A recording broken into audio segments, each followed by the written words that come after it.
So I'm going to give 3 Dharma talks today. The first is in holding the book, the chant book. The traditional way to do it is with 3 fingers on each side. So our hands come together. 3 is like the magical number in Buddhism, the Buddha, the Dharma, and the Sangha. So what Kim means is your pinky and thumb is inside, and the 3 fingers on the outside.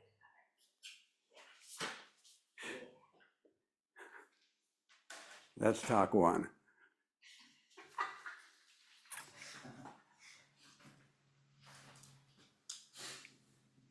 I was up almost all night figuring out these talks.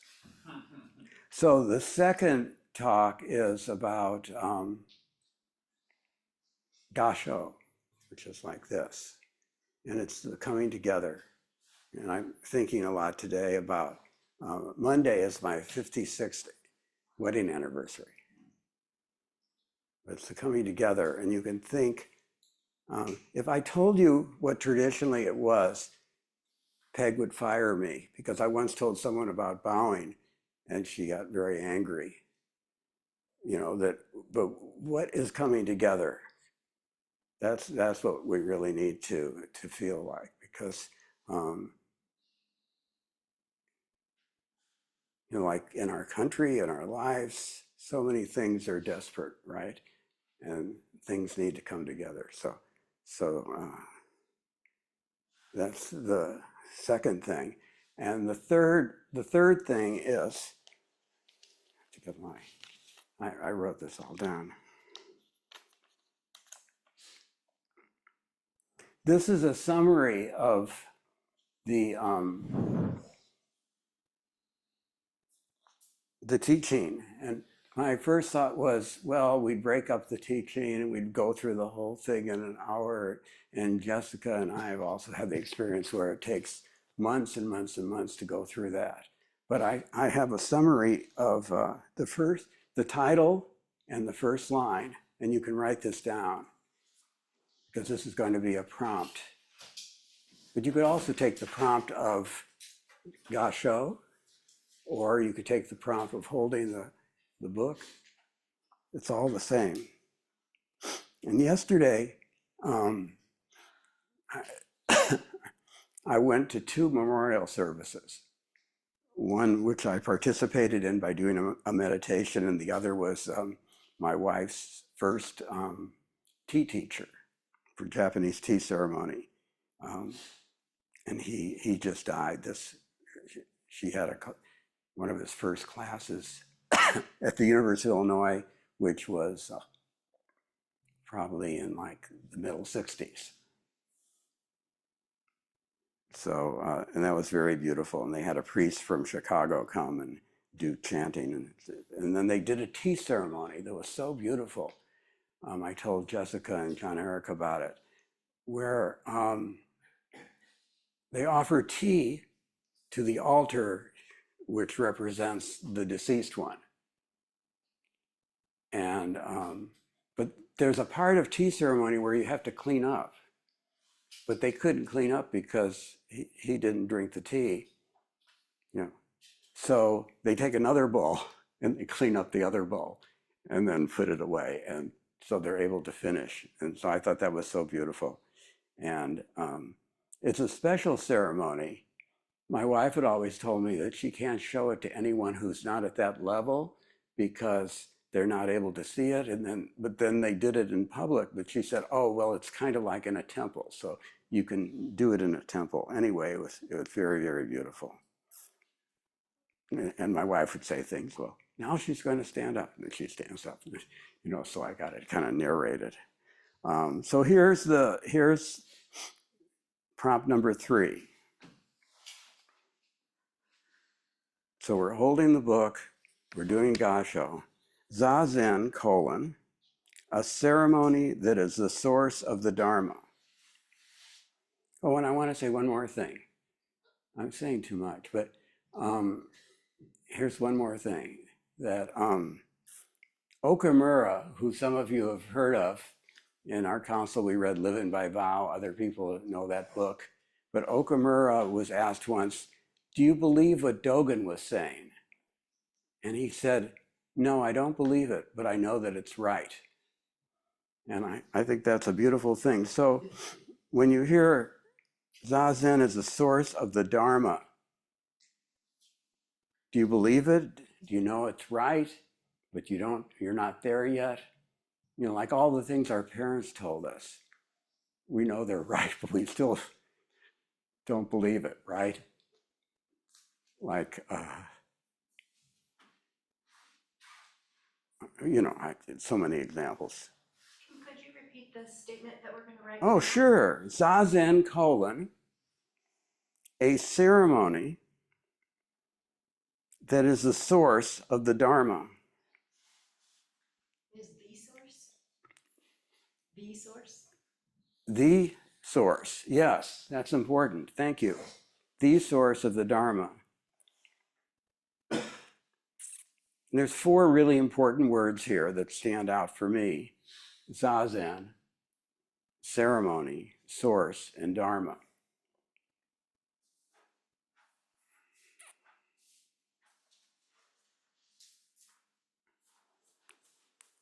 One of the things I was thinking about was that night when Buddha was enlightened, and Mara says, where do you get that from? You know, and then he kind of touches the earth. So what does that mean to be the source of the Dharma? What does it mean to be a ceremony? What is Zazen? You know, all those things. So what I'd like you to do is write for 15 minutes. Then we're going to break up into pairs. We're going to share what we wrote. And you can write on any of the 3 Dharma talks you just heard. How to hold the book, Gasho, they're coming together, or Zazen, a ceremony that is the source of the Dharma. So we'll write for 15 minutes, and then we'll come together for 10 minutes in pairs, and then we're going to share as a group. Okay? And if you want to write about all 3, you can. I think they're all the same. I forgot to say this last night, but we want to make it available if you are also wanting to not be in a pair, that you don't have to pair up. You can stay by yourself, and that means if you're in a breakout room, we'll make extra breakout rooms, and you can go into the empty one. Just let sorry, Yeah, or let Millen know. They could chat with Millen and just tell her. Let Millen know if you don't want to be in pairs for this exercise, and if you're in the Zendo and you don't want to pair up, just let one of us know, or just go sit in the side room. So if you promise not to tell Peg that I told you so. Should we pause the recording? No, we don't have to. The left hand represents kind of the uninstructed worldling, the small mind. The right hand represents the big mind, the absolute as opposed to the relative. You know, and all these things come together, and it kind of, I'm kind of imagining dualism kind of drops off here. But if you do that, it just seems to have so much meaning. Like if you're feeling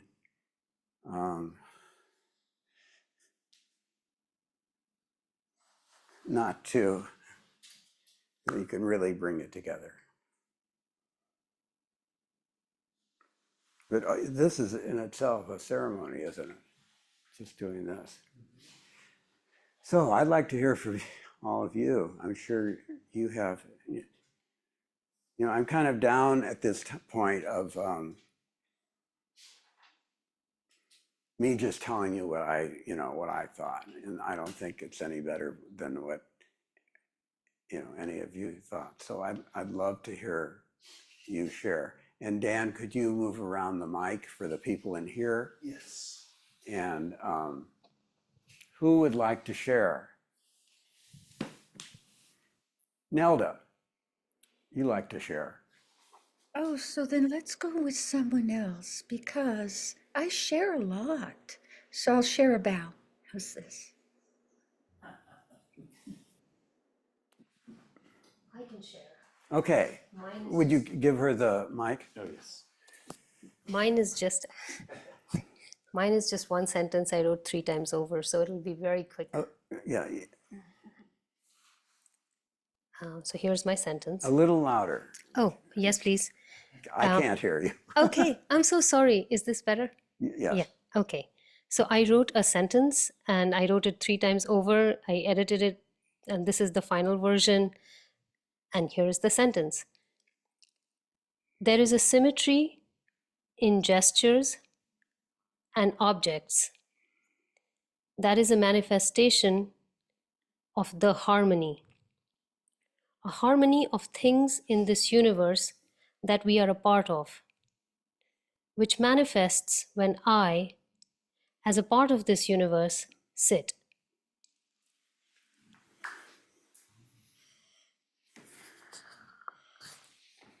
Dan, I guess you have the mic.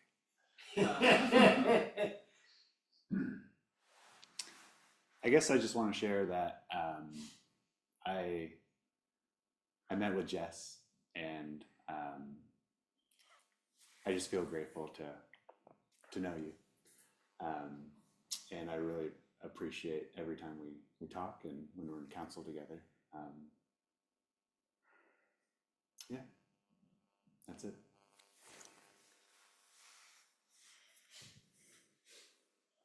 You want to call on someone? Sure.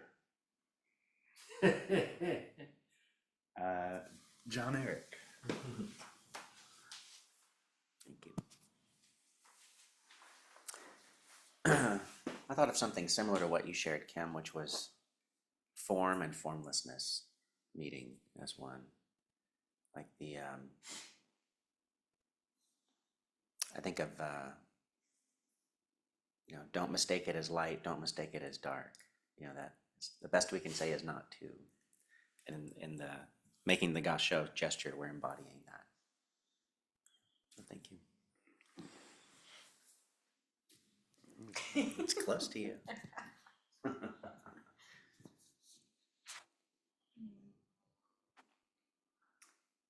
I thought a lot about, when I was writing, I thought a lot about what is a ceremony?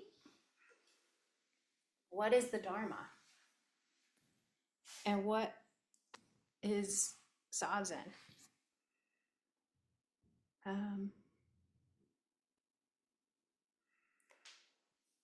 It seems that a ceremony is a symbolic act or some way that we represent something that we really want to remember.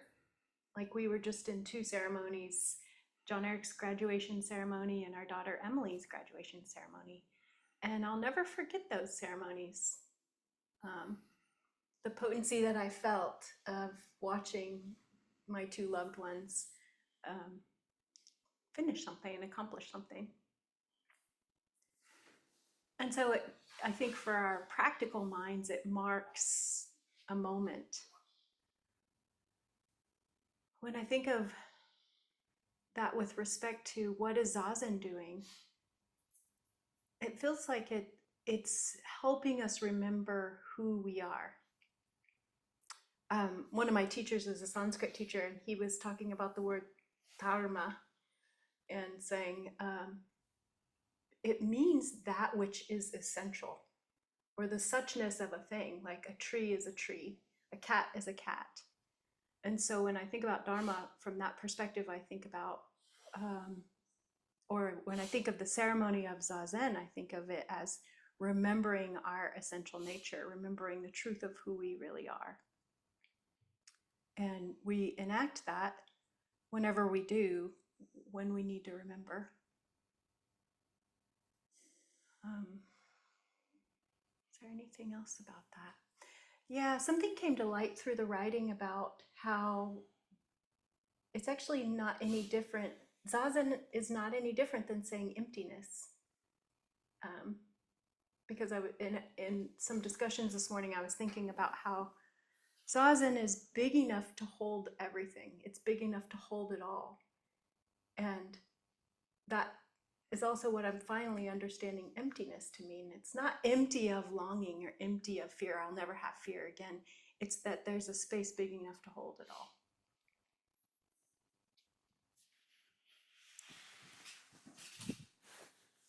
Yeah, I enjoyed being with Daniel, and um, what he shared really resonated with me, and it was really, I think, nourishing. Like while we're in this intensive, and then on my end, you know, I guess with the bowing, I like the imagery of. I like the imagery of when we bow, you know, we'll say, we just said the repentance vow, that all my ancient twisted karma from beginningless greed, hate, and delusion, um, born through body, speech, and mind, I now fully avow. And I like the imagery of like when we bow downward, it's the acknowledging and accepting all of that, you know, that came before us, that is in us, and all of that, you know, all of our mistakes or whatever it is. And then when we bow, we come up, that can be our vow, you know, like renewing our vow, like in a way of like we're here, and you know, we have, there can be lofty vows and, you know, liberate all beings and all, but it can be personal. So that's kind of a form to express, for me to express that. And with the prompt, I did not agree. I did not agree. So, Yet. yeah, yeah, A wonderful rabbi said, it's not that you don't follow the commandments, you don't follow them yet. So you will. Well, in summary, it was like, well, a ceremony that is the source of the Dharma. The ceremony is the form, but Zazen can be considered formless, you know, and beyond just the manifestation of what humans do in that ceremony. So my thinking brain side was thinking of that, and yeah, so that's what I have to share. I will share something. So years ago, I took this like seminar, and one of the tasks I think it was on love, and one of the tasks we needed to do was to we had partners, and we had to say I love you, and we had to do it in like a grayscale of 100 different ways, from I wish you weren't on Earth to, you know, you're my favorite person in the world, da da da, you know, and the same way with like Gasho, you could do that in a gray, you know, in a grayscale where you just kind of, you know, like that, or you could really get it, and it's really beautiful to see, like in the tea ceremony I watched. That was like 100 the way the person did the tea ceremony. And you know, or I saw a guy.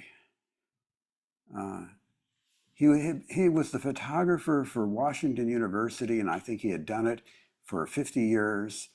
And I just saw him pick up his camera, or I saw my teacher. He was telling his class how to use a light meter, and the gentleness that he held the light meter was like the 100. You know, he just, how much respect, and we've all seen that. So I think it's something we can do. We can do that ceremony, or we can just like put our hands together. You know, there's that whole range, but to do it in a grayscale of 100 is pretty neat. Maybe that's an exercise we can do sometime. because you can see that it's not just the action, but somehow it's the embodiment of the action. So I also was kind of playing around with the word ceremony, among other things, and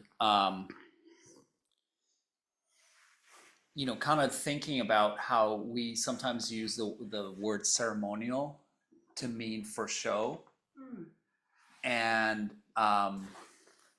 that's not, or shouldn't be, what we do when we have a ceremony here, and that certainly should not be what zazen is. And then through part of what I was writing and talking to David about was, I was thinking about, I think what the reading, the Reb Anderson reading says, that zazen is just not our sitting practice, but it's our everyday out in the world practice. And that we should strive to live our lives and have our zazen be ceremony in the sense of not show, but dedication and honoring. And so that's some of what I thought about.